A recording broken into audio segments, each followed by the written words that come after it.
Hello जी, कितना फिर। तो आज मैं आप लोगों को जो कहानी सुनाने जा रही हूँ उसको सुनकर आप लोगों को लगेगा ही नहीं कि ये असल में हो चुका है।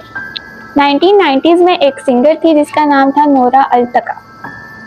वो अपने टाइम में अपने करियर के पीक पे थी।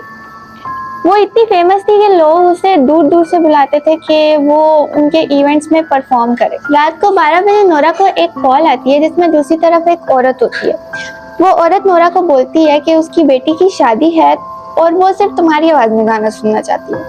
पहले तो नोरा मना कर देती है क्योंकि उसके बैंड और उसने वेकेशन प्लान किया होता है तो उन्होंने वहां जाना होता है। लेकिन जब मासी उसे दुगनी रकम बताती है तो वो मान जाती है। शादी की लोकेशन शहर से काफी दूर होती है। नोरा और उसका बैंड रात के वक्त गाड़ी में निकलता है। धीरे धीरे सिटीज की लाइट्स ऑफ होना शुरू हो जाती है और सामने सिर्फ अंधेरा और सुनसान सहरा रह जाता है। वो थोड़ा सा और आगे जाते हैं तो उन्हें एक रॉयल महल दिखता है। पहले तो वो सुकून का सांस लेते हैं क्योंकि उन्हें लगने लगा था कि वो रास्ता भटक गए हैं। वो महल बहुत अजीब लग रहा था, ना कोई गार्ड्स थे बाहर, एकदम सुनसान। जैसे ही नोरा और उसका बैंड महल के अंदर जाता है, महल में इतनी तेज खुशबू होती है कि सांस लेना मुश्किल हो रहा था। और वहाँ पे एक अजीब बात ये होती है कि वहाँ पे ना कोई हंसी ना कोई शोर, बस एकदम चुपचाप सब मेहमान सिर्फ नोरा को घूर रहे होते हैं। एक औरत नोरा को स्टेज की तरफ ले जाने के लिए उसका हाथ पकड़ती है। नोरा शॉक हो जाती है क्योंकि उस औरत के हाथ इतने गर्म होते हैं जैसे नोरा ने कोयलों को पकड़ लिया हो। नोरा अपने आप को कंट्रोल करने में कामयाब हो जाती है और जैसे तैसे अपनी परफॉर्मेंस शुरू करती है। नोरा के गाने से खामोशी खत्म हो जाती है और मेहमान उठने शुरू हो जाते हैं। फिर मेहमानों का डांस शुरू होता है और वो डांस बिल्कुल नॉर्मल नहीं लग रहा था। वो कहीं से भी इंसानों वाला डांस नहीं लग रहा था। वो बहुत अजीब मूवमेंट से डांस कर रहे थे और बहुत ही अजीब माहौल था।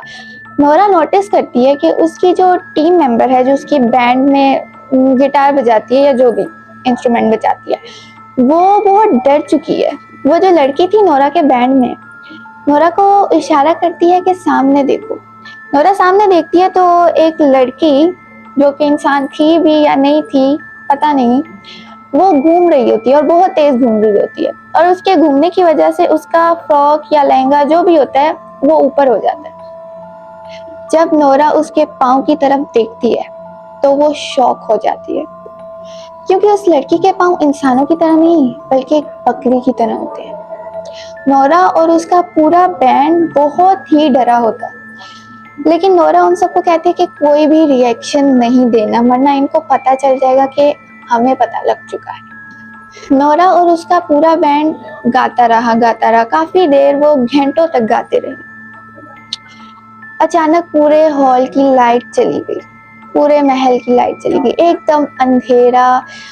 म्यूजिक बंद हो गया और बिल्कुल खामोशी, जैसे कोई वहां हो ही ना। नोरा ने पूरे बैंड को बोला, यही सही वक्त है, यहाँ से निकलो।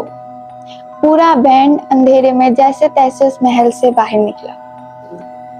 रास्ते में नोरा और उसकी टीम को एक आदमी मिला। उस आदमी ने इनसे पूछा कि आप लोग इतने डरे हुए क्यों हैं, इतने घबराए हुए क्यों हैं, क्या हुआ। तो नोरा ने उसे रोते हुए सब कुछ बताया। आगे से उस आदमी ने कहा कि वो जगह तो एकदम खंडर है, एकदम सुनसान है, वहां पे कोई शादी कैसे हो सकती है।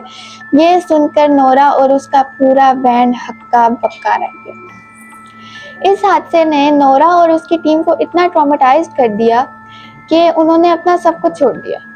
सिंगिंग और पूरा बैंड टूट गया और वो सब अलग-अलग हो गए।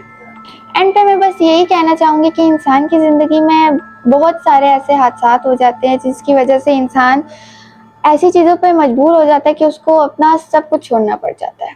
नोरा के साथ भी बस ऐसा ही हुआ था। तो ये थी आज की स्टोरी।